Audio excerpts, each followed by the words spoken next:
नमस्कार, मैं धनंजय कुमार, द नागरिक में आपका स्वागत है। बहुत महत्वपूर्ण है आज की चर्चा, जरा गंभीरता से सुने और इसको आगे भी बढ़ाएंगे। मैं जो एडिट करके फिर लगाता हूँ 3 बजे, खास करके उसको जरूर शेयर करें, ये बहुत महत्वपूर्ण है। और जो कह रहे हैं इस पर हम रात में भी चर्चा करेंगे, हालांकि बहुत इतना मतलब हमारे भारतीय लोकतंत्र के लिए इस सब्जेक्ट को, जो विषय हमने उठाया है उसको समझना बहुत जरूरी है। अगर नहीं समझेंगे तो फिर बड़ी मुश्किल हो जाएगी। नेताओं को भी, खास करके राहुल गांधी को भी ये समझना पड़ेगा कि केवल दौड़ करके इधर उधर दौड़ने से भी कुछ नहीं होने वाला है। मैं पहले वीडियो दिखाता हूं, उसके बाद हम इस पर चर्चा करेंगे। पहले वीडियो देखिए आप। पहले राहुल गांधी और तेजस्वी जो बिहार में हैं और जो यात्रा निकाल रहे हैं, जिसमें 17 अगस्त से कल से वो यात्रा पे हैं। कल हमने लाइव भी दिखाने का प्रयास किया था, काफी कुछ दिखाया था। लेकिन कल चुनाव आयोग ने भी अपना, जो चुनाव आयोग के कमिश्नर हैं उन्होंने प्रेस कॉन्फ्रेंस किया, उसका भी एक टुकड़ा देखेंगे और फिर इसको समझेंगे कि चुनाव जो होने जा रहा है बिहार में कितना महत्वपूर्ण है और फ्री एंड फेयर चुनाव हो पाएगा या नहीं हो पाएगा, इस पर भी हम बात करेंगे। पहले देखिए राहुल गांधी क्या कह रहे हैं। बिहार की जनता से उनका वोट चोरी करने का तरीका, पहले छुप के करते थे, अब खुलेआम सबके सामने। आज उनका प्रेस कॉन्फ्रेंस होता है। मैं उनसे पूछना चाहता हूं, आपने कानून बनाया, आपने सीसीटीवी का कानून बनाया, फिर आपने उस कानून को बदला क्यों? सरकार ने क्यों बदला? मैं एक और सवाल पूछना चाहता हूं। भाइयों और बहनों, आप जानते हो कि इलेक्शन कमिश्नर पर कोई भी केस नहीं किया जा सकता है। आप जानते हो कि हिंदुस्तान का कोई भी court, high court, supreme court उन पर केस नहीं कर सकता है। आप जानते हैं कानून कब बना? जानते हो? 2023 में यह कानून बना। यह कानून 2023 में क्यों बना? क्योंकि नरेंद्र मोदी और अमित शाह ये चाहते हैं कि इलेक्शन कमीशन के खिलाफ कोई कार्रवाई नहीं कर पाए, क्योंकि इलेक्शन कमीशन उनकी मदद कर रहा है, उनके साथ वोट चोरी कर रहा है। और हमने इंडिया गठबंधन के बिहार के नेताओं ने मन बना लिया है कि बिहार में हम वोट चोरी नहीं होने देंगे। सवाल नहीं उठता, वोट चोरी नहीं होने देंगे। आप लोग किस लिए आए हैं? अपने अपने मत के अधिकार के लिए आए कि नहीं आए? ये वोट चोरी में जो वोट की डकैती कर रहे हैं, उनको भगाने आए कि नहीं आए? देखिए, एक बड़ी साजिश चल रही है। लगातार हर राज्यों में इलेक्शन कमीशन जो है, अब चुनाव आयोग नहीं रह गया है, तो गोभी आयोग रह गया। मैं आपको स्टेट से कह रहा हूं, पूरे हिंदुस्तान में विधानसभा के चुनाव, लोकसभा के चुनाव चोरी किए जा रहे हैं। और इनकी आखिरी साजिश यह है कि बिहार में एसआईआर करके नए वोटरों को जोड़कर, वोटरों को काटकर ये बिहार का चुनाव चोरी करें। और मैं और हम सब स्टेट से आपको कहने आए हैं कि हम इन्हें ये चुनाव चोरी नहीं करने देंगे। और बिहार की जनता चोरी नहीं करने देगी। क्यों?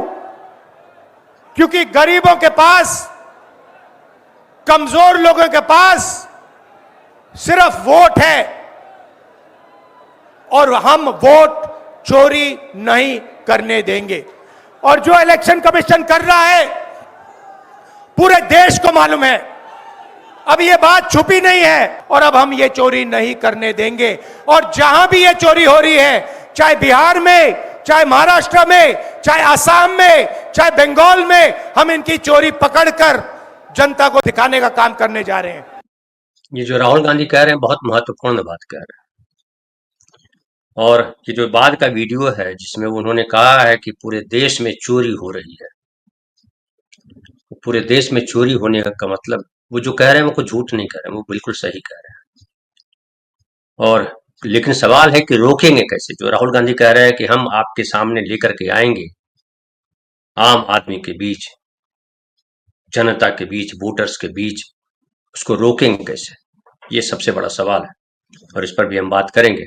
हमारे एक साथी कह रहे हैं कि सर, ज्ञानेश जी के ऊपर एफआईआर करना चाहिए कल के कॉन्फ्रेंस के बाद। राहुल गांधी ने इसके पहले वाले वीडियो में कहा था, आपके आने से पहले शायद वो गुजर गया। उन्होंने कहा है कि उन पर केस नहीं किया जा सकता चूंकि 2023 में ऐसा कानून बनाया गया कि चुनाव आयुक्त के ऊपर मुकदमा नहीं किया जा सकता है। अब चुनाव आयोग ने क्या कहा है उसको भी एक बार सुन लीजिए, कुछ टुकड़ा में उससे उसकी मंशा स्पष्ट हो जाती है और हम तब विश्लेषित कर पाएंगे। हम आप भी इस पे सुनिए और इस पे अपनी बातें रखिए। ये सुनिए मैं जो कह रहा हूँ, ये जो चुनाव आयोग कह रहा है। Kriparna from the Hindu newspaper. Sir, during door-to-door survey and enumeration, how many Nepali, Bangladeshi and Myanmarese nationals were found by BLOs? Does the Election Commission have any figures? मतदाता सूची को शुद्ध करने के लिए इन्यूमरेशन फॉर्म एकमात्र रास्ता रह जाता है, क्योंकि मैं आपको एक उदाहरण भी देता हूं।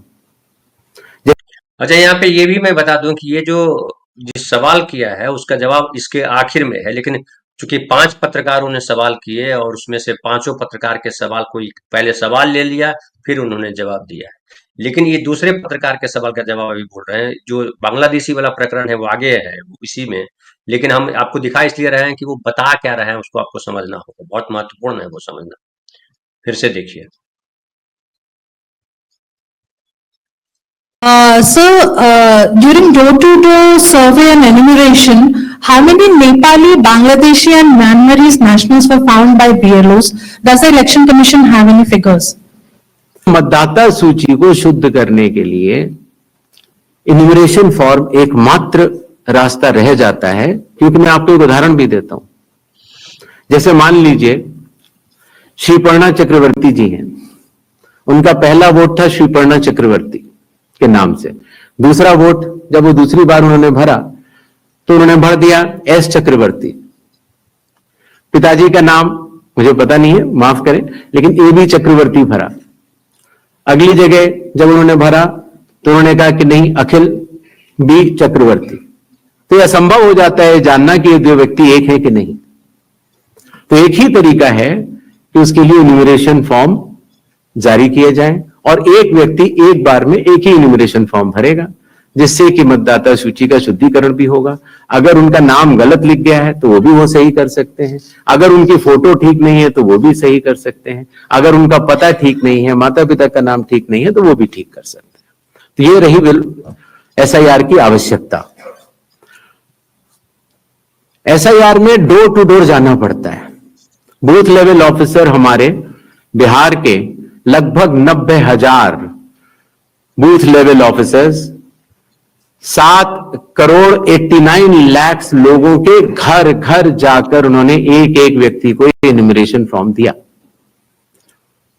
जो लोग मृत पाए गए या जो लोग घर पे नहीं थे, जिन्होंने पड़ोसियों ने कहा या उनके घर वालों ने कहा कि ये परमानेंटली शिफ्ट हो गए हैं, या जिन लोगों ने कहा कि नहीं साहब मैं तो पहले ही दूसरी जगह इन्यूमरेशन फॉर्म भर चुका हूं, अर्थात उसका नाम 2 जगह था, ऐसे लोगों के फॉर्म वापस नहीं मिले और 7 करोड़ 24 लाख फॉर्म वापस मिले 30 दिन के अंदर।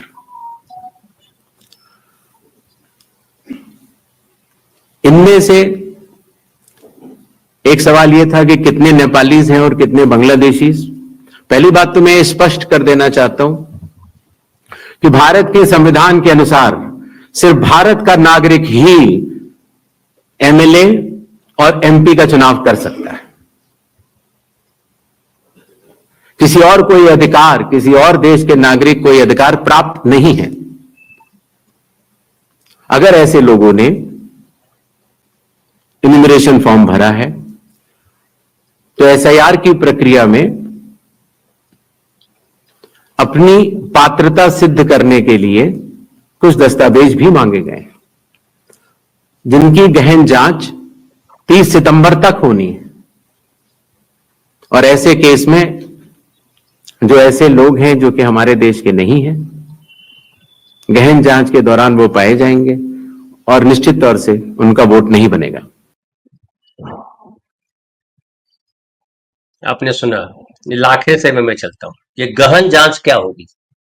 जिनका नाम बांग्लादेशी वगैरह वगैरह जो कह रही हैं हमारी साथी, ये लक्ष्मी अय्यर भी, कि इस सवाल का डायरेक्ट जवाब नहीं दिया।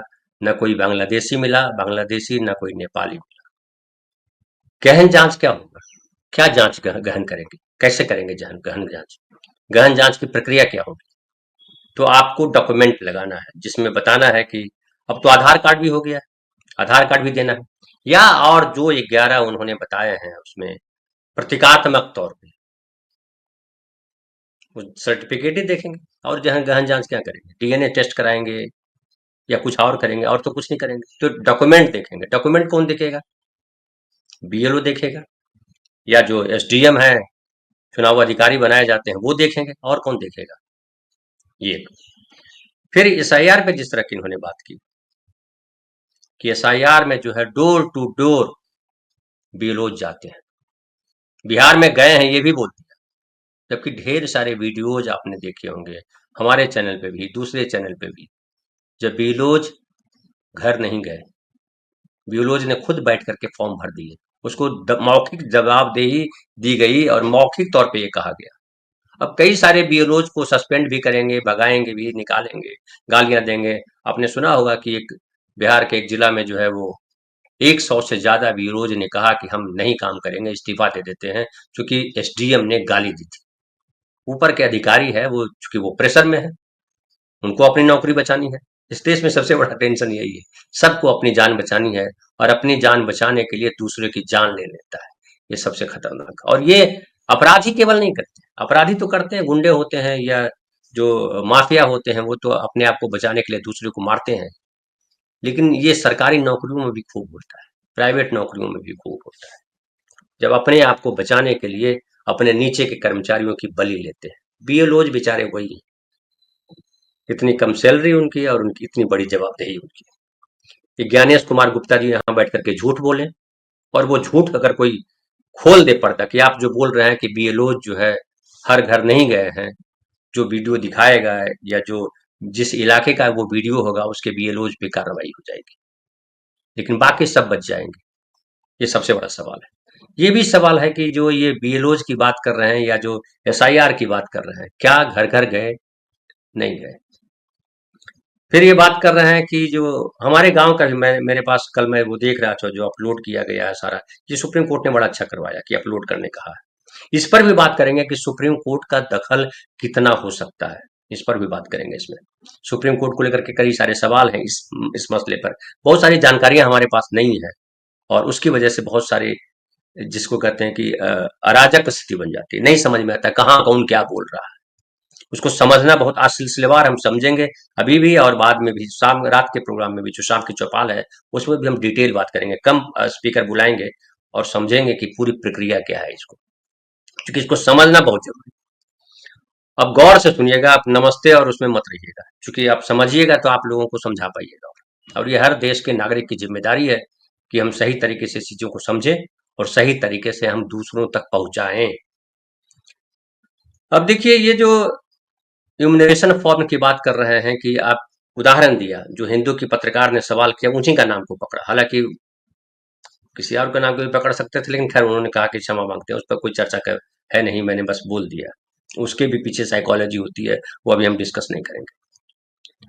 लेकिन उन्होंने उसका नाम, उनका नाम लिया कि आपने एक नाम से भरा फलाना चक्रवर्ती, फिर दूसरे नाम से एस चक्रवर्ती, तीसरे नाम से फलाना चक्रवर्ती, ऐसे करके भर दिया। और इसको ढूंढना आसान नहीं है कि आपके कितनी जगह वोटर लिस्ट में नाम है। एक इम्यूनरेशन फॉर्म है, उसको उन्होंने बताया कि इसका सबसे बेहतरीन प्रक्रिया है एसआईआर जो उन्होंने किया है। एक इम्यूनरेशन फॉर्म है, उसको भर के दीजिए, और उसके बाद जो बनेगा वो प्योर मतदाता सूची बनेगी।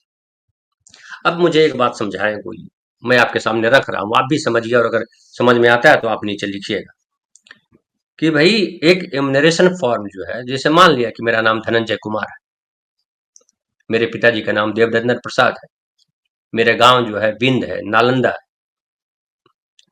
अब धनंजय कुमार मेरा नाम है, मैंने धनंजय कुमार लिखा, पिता का नाम देवदेंद्र प्रसाद लिखा। दूसरा इम्यूनरेशन फॉर्म अगर मैं भरूं और उसमें लिखूं कि डी कुमार और डी प्रसाद पिता का नाम लिख दूं, तो कैसे आप कैसे चुनेंगे कि ये जी कुमार वही है और धनंजय कुमार यही है? फोटो भी मैं पुराना लगा दूं, नया लगा दूं, कैसे पहचानेंगे आप? मैं बॉम्बे में भी अपना बना लूं, किसी और जगह अपना बना लूं। हालांकि उन्होंने कहा कि 4 जगह बनाया हुआ उससे कोई फर्क नहीं पड़ता, और वोट तो कहीं एक जगह देंगे। तो वो भी आपत्तिजनक है। 4 जगह क्यों बना रहेगा भाई? एक जगह क्यों नहीं रहेगा? और इसलिए हर किसी ने कहा था, हमने भी कई बार कहा था कि इसका सबसे बेहतरीन तरीका है कि आप आधार से इसको लिंक कर दें। आज ही सुबह सुबह मेरे पास मैसेज आया कि आपके पास ड्राइविंग लाइसेंस है, इसको आधार से लिंक करें। इनकम टैक्स का है, आधार से लिंक करें।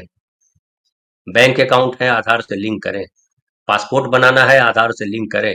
तो हर चीज को अगर आधार से लिंक करना है, तो वोटिंग कार्ड को आधार से क्यों नहीं लिंक करें? और जब आधार से लिंक करेंगे तो जाहिर है कि कहीं कोई तीसरा चौथा नहीं बना पाएगा, दूसरा भी नहीं बनेगा, किसी नाम से नहीं बनेगा, क्योंकि वो नंबर इंपॉर्टेंट हो जाता है। उस पर पूरी सरकार चुप है, पूरा चुनाव आयोग चुप है। इससे क्या साबित होता है? इससे साबित होता है कि आप प्योर नहीं चाहते हो, आप चाहते हो गड़बड़ी रहे। एक तो ये समझ में आता है। फिर देखिए कि जो उन्होंने कहा चुनाव आयुक्त ने कि बांग्लादेशी या दूसरे जो हैं वो नहीं दे सकते हैं वोट, वही दे सकता है जो भारत का नागरिक है। भारत का नागरिक, ये पढ़ाने की जरूरत थोड़े है, सबको पता है कि भारत का नागरिक ही वोट दे सकता है। लेकिन भारत का नागरिक है या नहीं है, ये कैसे तय करेंगे? ये बड़ी प्रक्रिया है। और अगर कोई कहता है कि धनंजय कुमार भारत का नागरिक नहीं है, तो उसको साबित करना पड़ेगा कि मैं ना, मुझे नहीं साबित करना, उसे साबित करना कि मैं भारत का नागरिक नहीं हूं। यही है नागरिकता में। फिर गृह मंत्रालय है, गृह मंत्रालय की भूमिका है कि अगर कोई बांग्लादेशी घुस आया है, कोई किसी और देश का नागरिक है, खाली बांग्लादेशी थोड़े आए हैं, यहाँ तो दुनिया भर के लोग आते हैं। अगर कोई देश, इस देश में, हमारे देश में दूसरे देश का नागरिक घुस आया है और वो इस देश की सुविधाओं का लाभ उठा रहा है, हालांकि कितनी सुविधाएं मिलती है आप हम सब जानते हैं, इसका अगर लाभ उठा रहा है, तो ये जिम्मेदारी किसकी है? ये गृह मंत्रालय की जिम्मेदारी।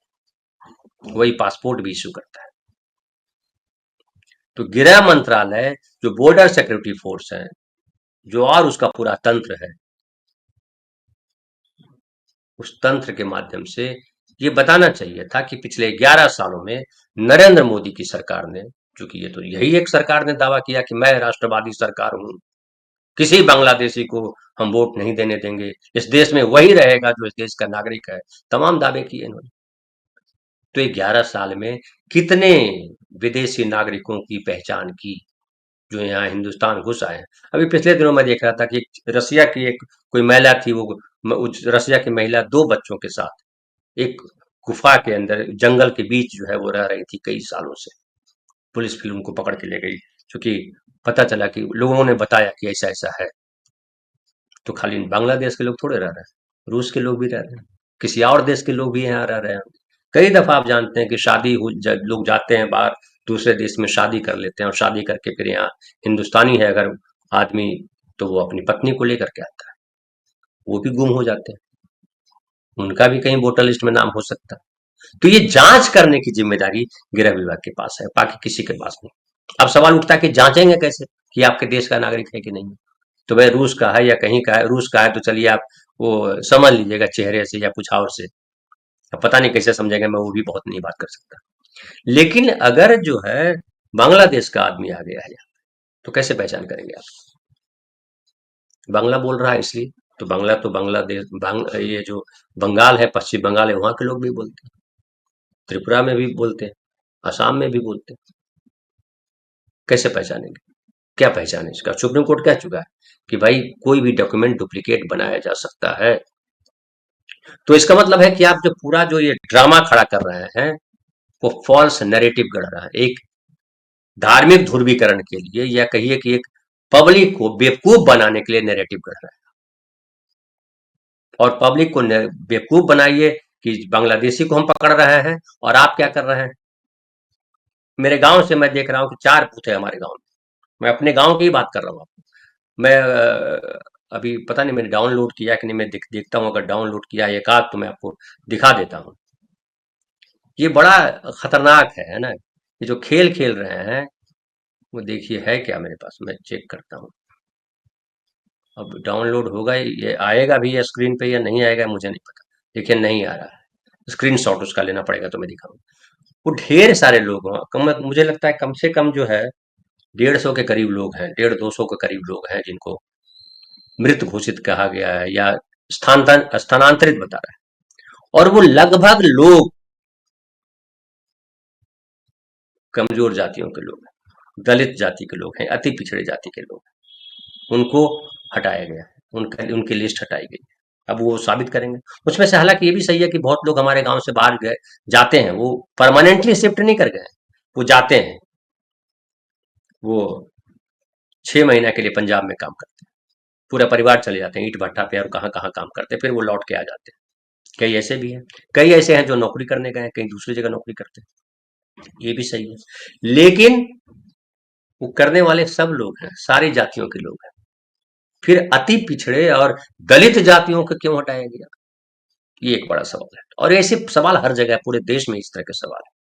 अब असल बात जो मैं कहना चाह रहा हूं वो ये कि जो राहुल गांधी कह रहे हैं, राहुल गांधी कह रहे हैं कि हम चोरी नहीं होने देंगे। कैसे नहीं होने देंगे? और ये जो सवाल है कि बिहार में क्या फ्री एंड फेयर चुनाव हो पाएंगे? 30 सितंबर को मतदाता सूची तैयार करके आ जाएगी, फाइनल 30 सितंबर को फाइनल मतदाता सूची बन जाएगी और उसी आधार पर वोटिंग होगी। अब ये बताइए कि जो 30 सितंबर को जो मतदाता सूची बनेगी, वो मतदाता सूची पूरी तरह से सही है या नहीं है, ये कैसे आंकेंगे, ये कैसे जांचेंगे? फिर आपको 6 महीना चाहिए, एक विधानसभा के लिए 6 महीना चाहिए, पूरे बिहार के लिए कितना समय चाहिए? चूंकि आपको डिजिटल वो देंगे नहीं, डिजिटल नहीं देंगे तो किस आधार पे आप बताएंगे कि ये मतदाता सूची सही है या नहीं? जो चुनाव आयोग जो कह रहा है वही मानेंगे आप, मानना पड़ेगा आपको।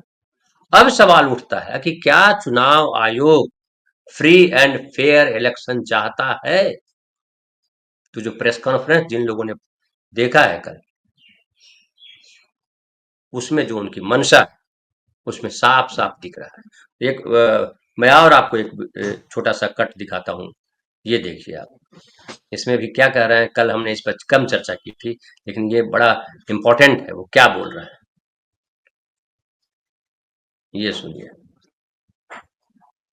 मानते हैं कि कानून के अनुरूप हर राजनीतिक दल का जन्म चुनाव आयोग में रजिस्ट्रेशन से ही होता है, तो फिर चुनाव आयोग उन्हीं राजनीतिक दलों में भेदभाव कैसे कर सकता है?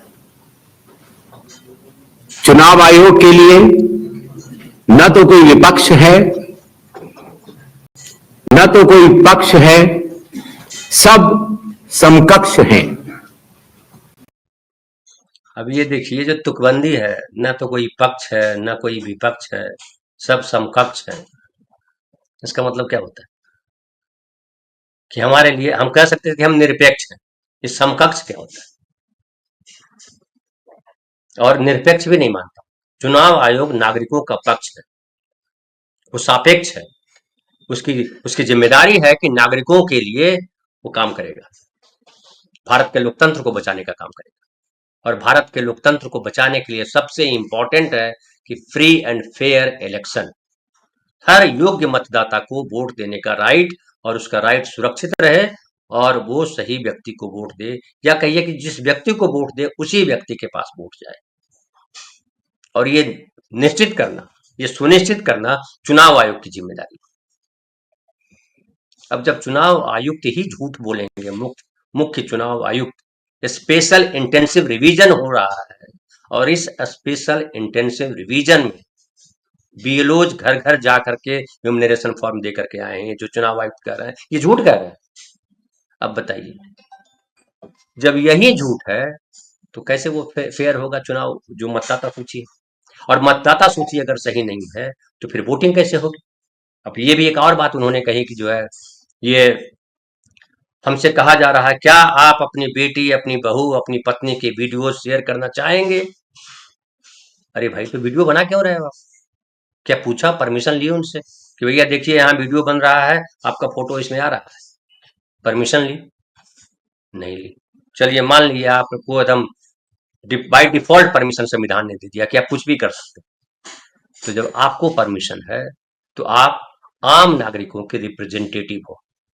आप कुछ नहीं हो, आप देश नहीं हो, आप संविधान नहीं हो। आपकी भूमिका संविधान में है कि देश के नागरिकों के लिए जो लोकतंत्र है उसको बचाने के लिए, नागरिकों की सही सरकार बनाने के लिए आप काम करोगे। आपकी इतनी भूमिका है। तो ये समकक्ष का मतलब क्या होता है? समकक्ष का मतलब होता है बराबर बैठे हुए। ये पक्ष है, ये विपक्ष है और ये मैं हूं। आप मतलब पक्ष विपक्ष हो, आप दोनों हो, आप नहीं हो। आप निरपेक्ष भी नहीं हो, आप सापेक्ष हो और जन सापेक्ष हो। अब उन दोनों चुनाव के जो पक्ष हैं, पक्ष या विपक्ष, जो राजनीतिक पार्टियां हैं, राजनीतिक पार्टियां अपना खेल करती हैं, उनका अपना इंटरेस्ट होता है। लेकिन आपका इंटरेस्ट है, आपका होना चाहिए कि आप नागरिकों के इंटरेस्ट में काम कीजिए। कुछ भी कानून बना सकती है पार्टियां, जैसा कहा राहुल गांधी ने कि कानून बना दिया है कि आप चुनाव आयोग पे केस नहीं कर सकते। लेकिन आपकी भूमिका है कि आप नागरिकों की वकालत करें। हमारी मीडिया की भी ये भूमिका मानी गई कि चूंकि वो मीडिया में जो है नागरिकों का ही ये है, कोई अलग से कानून संविधान में कोई प्रावधान नहीं है। जो अभिव्यक्ति की आजादी है नागरिकों के लिए, उसी के तहत पत्रकार भी बोलते हैं, पत्रकार के भी अधिकार है कि हम अपने स्वतंत्र है अभिव्यक्ति के लिए, अपनी आजादी, अपनी हमें आजादी है इस बात की। तो आप नागरिकों के अधिवक्ता हो सकते हैं। तो चुनाव आयोग बेसिकली नागरिकों के लिए कि ये भैया देखो हमने चुन के दे दिया, एकदम फ्री एंड फेयर। लेकिन आपका इंटरेस्ट वो नहीं।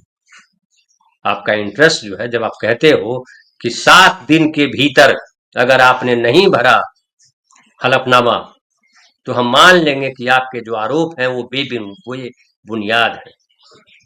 आरोप बेबुनियाद तब होते हैं जब वो या तो साबित हो कि गलत हो। बिना आरोप को साबित किए बेबुनियाद नहीं कहा जा सकता है। अदालतों में 25-25 साल, 30-30 साल मुकदमे क्यों चलते हैं? उसमें भी तय कर दिया जाए कि अगर 6 महीने में आपने नहीं साबित किया तो बरी कर दिया जाएगा। है ऐसा प्रावधान? न्याय किसी भी क्षण हो सकता है। और हमारे यहाँ तो कहावत है, देर है अंधेर नहीं। तो ये तमाम चीजें जो उनकी, जो जिस तरह से उन्होंने कहा कि चुनाव आयोग ही जन्म देता है, पार्टियों का जन्म ही, अरे कौन सी भाषा बोल रहे हो भाई? राजनीतिक पार्टियां, चुनाव आयोग ने जन्म दिया उसको? उनके बच्चे हैं राजनीतिक पार्टियां? अगर बच्चे हैं तो फिर तो आप जो कांग्रेस के साथ कर रहे हैं वो सौतेला व्यवहार कर रहे हैं, जो विपक्ष के साथ कर रहे हैं वो दुश्मनों वाला व्यवहार कर रहे हैं। बीजेपी आपका पसंदीदा बेटा है, जो कि आप सत्ता में बैठा है, कल सत्ता में दूसरा बैठ जाएगा तो उसके लिए आप चाटुकारिता करोगे। गणेश कुमार गुप्ता जी 6 साल के लिए हैं और उनको हटाने की प्रक्रिया पर भी बात कर लेंगे आखिर में। तो मतलब आप फिर कल कांग्रेस जाएगी तो कांग्रेस की तरह से बोलने लगोगे, तो फिर कैसे निरपेक्ष कैसे हो? ये बड़ा सवाल है। अब आता है, कई लोग कह रहे हैं कि चुनाव आयोग को हटा देना चाहिए। चुनने की प्रक्रिया तो आसान है कि चुनाव आयुक्त को प्रधानमंत्री, अभी जो नया है वही है ना, कि प्रधानमंत्री उनकी पसंद का एक मंत्रिमंडल का एक व्यक्ति, कैबिनेट का मंत्री और एलओपी, बहुमत प्रधानमंत्री के साथ है, इसलिए प्रधानमंत्री जिसको चाहे वो चुनाव आयोग चुन ले। और इनको चुना इसलिए गया है कि वो अमित शाह जी के बेहद प्रिय है, गृह मंत्रालय में थे, सहकारिता मंत्रालय में थे, दोनों मंत्रालय अमित शाह जी के पास है और अमित शाह जी के नाक के बाल माने जाते हैं। तो इनको चुना गया इसके लिए, और जो चुना गया तो उसका परिणाम दे रहा है। लेकिन भारतीय लोकतंत्र के लिए ये बेहद खतरनाक है। लेकिन इनको हटाया कैसे जाए? क्या विपक्ष के जोर लगाने से हट जाएंगे?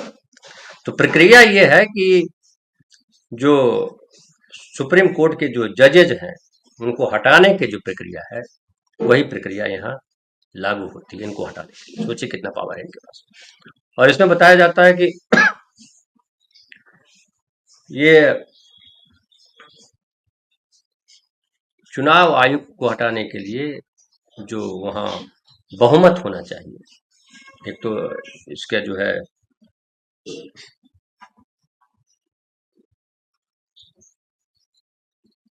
हाँ, देखिए क्या क्या है कि इनको 2/3 बहुमत से जो सदन में एक तो जैसे जैसा भी समझिए यशवंत वर्मा जी के महाभियोग के लिए जो किया गया है कि 100 या 50 एमपी, राज्यसभा के 50, लोकसभा के 100 एमपी साइन करेंगे, प्रस्ताव लेकर के आएंगे, प्रस्ताव समिति को जाएगा, वो जांच करेगी, जांच करने के बाद फिर जो है उस पर संसद में जो है वोटिंग होगी और उस समय जो उपस्थित होंगे उसके 2/3 वोट जो है पड़ने चाहिए उनके खिलाफ, तब जाकर के वो बाहर किए जा सकेंगे। संसद के दोनों सदनों में 2/3 बहुमत से पारित होना आवश्यक है। सरकार के पास बहुमत है तो क्या ये पारित हो पाएगा? मुश्किल है, नहीं हो सकता। और ये कहा जाए कि जो है आप अपने अंतरात्मा की आवाज पे वोट कीजिए, तो अंतरात्मा है कहाँ? अंतरात्मा को तो हमने गिरवी रख दिया है। तो बहुत मुश्किल है और मुश्किल ये है कि जो राहुल गांधी कह रहे हैं कि हम चोरी नहीं होने देंगे, अब मुझे नहीं समझ में आ रहा है कैसे चोरी नहीं होगी। इसके लिए बड़े जन आंदोलन की जरूरत है। क्या वो आम आदमी इस आंदोलन के लिए खड़ा है?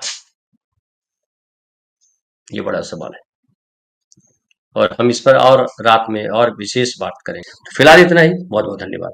मिलते हैं शाम की चौपाल में। शुक्रिया।